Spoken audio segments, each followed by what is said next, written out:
Hi there, I'm Lee, welcome to iMineBlocks. In this video I'll be sharing with you my Burstcoin earnings and also my GPU mining rig earnings. Sorry, I couldn't quite get the angle there. So a lot of people have been asking me about my sort of mining efforts. What have they spent, how much does it make, etc.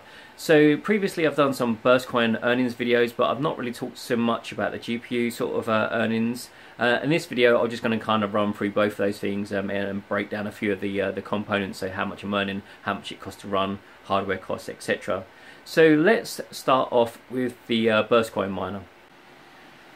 So this is worker free, which is the Burstcoin miner, and it has a AMD A10 7700K. So I'm using that a little bit for mining Nexus, but I'm using the GPU cores for JMiner, which is the Burstcoin miner. So, and then here you can see mostly external hard drives. There's currently 18 external hard drives up there, and there's a few more internal SATA drives inside as well. So that gives me a total of 115 terabytes. Up there you can see JMiner currently running, also the Ethereum miner there as well. So going back to the Burstcoin earnings. Right, so my Burstcoin earnings for the month of September. Basically they was awful. It's probably one of my worst Burstcoin mining months since I've started. Really bad. So the total amount of Burstcoin that was earned was 7,239. I only mined a total of 6 blocks for September, and in revenue at today's sort of rates is $47. So pretty awful month when it comes to mining Burstcoin. So I'll just explain a few of the reasons why. Reason number one was one of my hard drives decided to completely remove its partition. So it's one of the 5 terabyte Toshiba drives. I haven't had any problems with them before, but in the previous month, September, the partition and the data just disappeared. So I haven't actually had a chance to get that repartitioned, formatted and then replotted. I've just been busy with other things, so I haven't had a chance to do that. So that was one thing that was caused the earnings to be bad. The next things are more significant. So at the start of the month of September, I was having lots of problems when mining on the Burst.Ninja pool. So what I did was, probably about 10 days into the month, I switched back to solo mining because of all these connection issues, and I just thought I'm going to go back to solo mining. So I solo mined for about 10 or 12 days, something around that sort of number. But during that time I had connection issues with my wallet, and I was unable to find any blocks when solo mining. So effectively I lost about 10 days mining. After that I decided, someone actually recommended me to join a new pool, and I can't remember the exact pool details. I'll put them in the video description, but it was like the BTFG pool. Someone recommended it, someone that I know sort of via Facebook. So I started mining there, and the earnings started picking up again, but I was only earning quite small amounts considering how much mining effort or capacity was on the network. Whilst I was at that pool I didn't find any blocks at all, which is not good. I should have really found some blocks almost on sort of every other day kind of basis by using the calculator. But whilst I was mining that pool for a total of about 12 or 14 days I think it was, didn't find any blocks at all, so my earnings were quite poor there as well. Since that time I've switched back to Burst.Ninja, and kind of the earnings have stabilised a little bit now. So there was the kind of the issues when mining Burstcoin. So really bad month overall, particularly in comparison to other months. I've had some really good strong months, but this month only earning $47, really bad. So going on to the cost of running a Burstcoin miner. So I've started out quite early. I've probably been mining Burstcoin for about 2 years or more. The hardware cost is significant, but you can kind of, the good thing about all mining is that you can kind of add to it bit by bit and keep on growing. So in terms of hardware, it's probably about £2,500 worth of hard drives, but like I say, I've added and increased that over a period of time.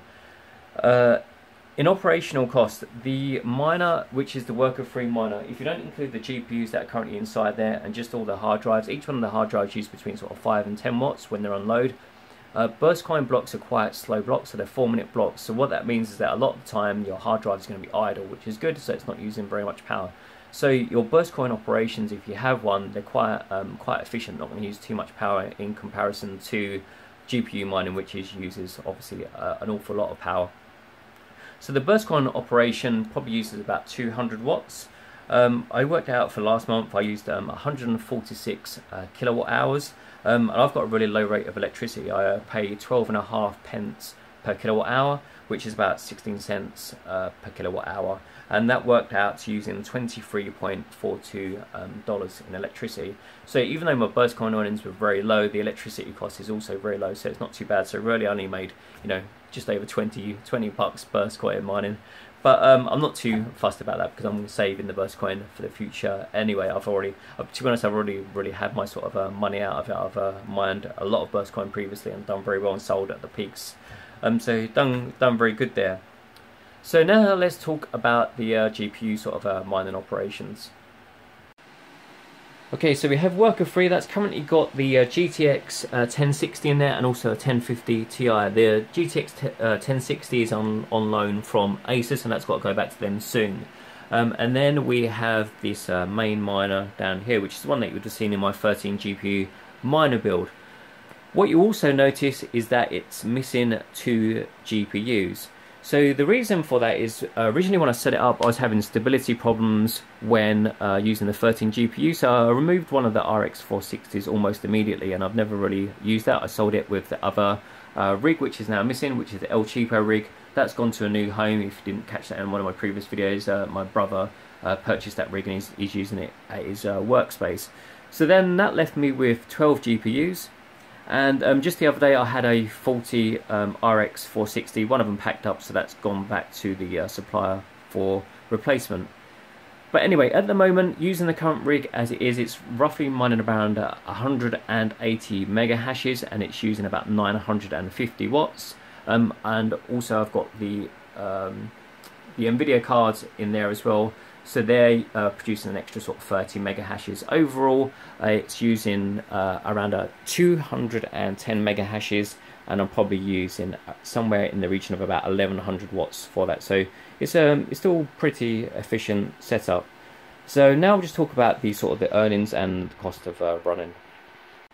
Okay, so the GPU mining setup, so that one's sort of down there. I think I covered it in the original videos. You would have seen all my original hardware, all that kind of stuff. So roughly from memory, it's about £2,500, probably $3,500, that kind of number. A lot of the hardware I had originally, so for example some of the RX 470s and stuff, I've had those since those released, so they're probably cheaper when I purchased them than what I could sell them for now. So there's quite an investment in terms of the GPU mining hardware, but again, as I said with the Burstcoin stuff, the good thing about this is that you can sort of just start off with one graphics card and then build up from there. In terms of earnings on a monthly basis, and also the operational cost for the miners that's behind me. So like I said, at the moment I'm getting between the miner below and also the Nvidia graphics cards, about 210 mega hashes. You can check my account to verify this kind of stuff. But for the most recent sort of 30 days or month period, that earned me 0.86 Ethereum, which when I checked, which is just a few days ago, it'll be slightly higher now. That roughly worked out to $257 sort of for the monthly basis. It was slightly higher now because the Ethereum price had just sort of creeped up again in the last few days. As I said previously, the total power sort of consumption is around about 1.2 or 1200 watts for both of the rigs. And on my sort of calculation I worked out for the previous month, it used 878 kilowatt hours, and that will cost me $140.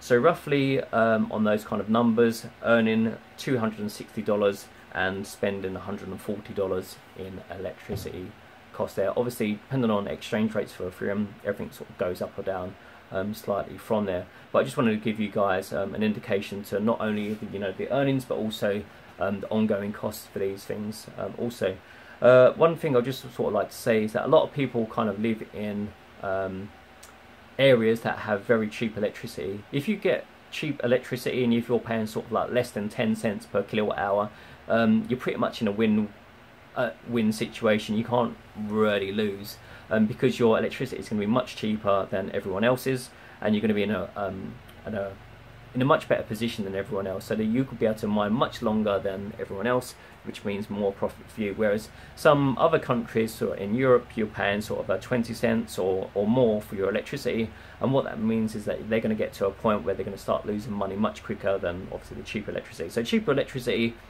much better for you. I'm in quite a favourable position. I've managed to secure a cheap electricity rate. I will tell you my supplier. I'll just put it in the description. Okay guys, so that's it for the earnings and update video. Hopefully you've enjoyed watching this little section. I will try to produce more content more frequently and get it out to you, even if it's only little tidbits and snippets from here onwards. So look out for my next video. Thanks very much for watching. I'll see you guys in the next one.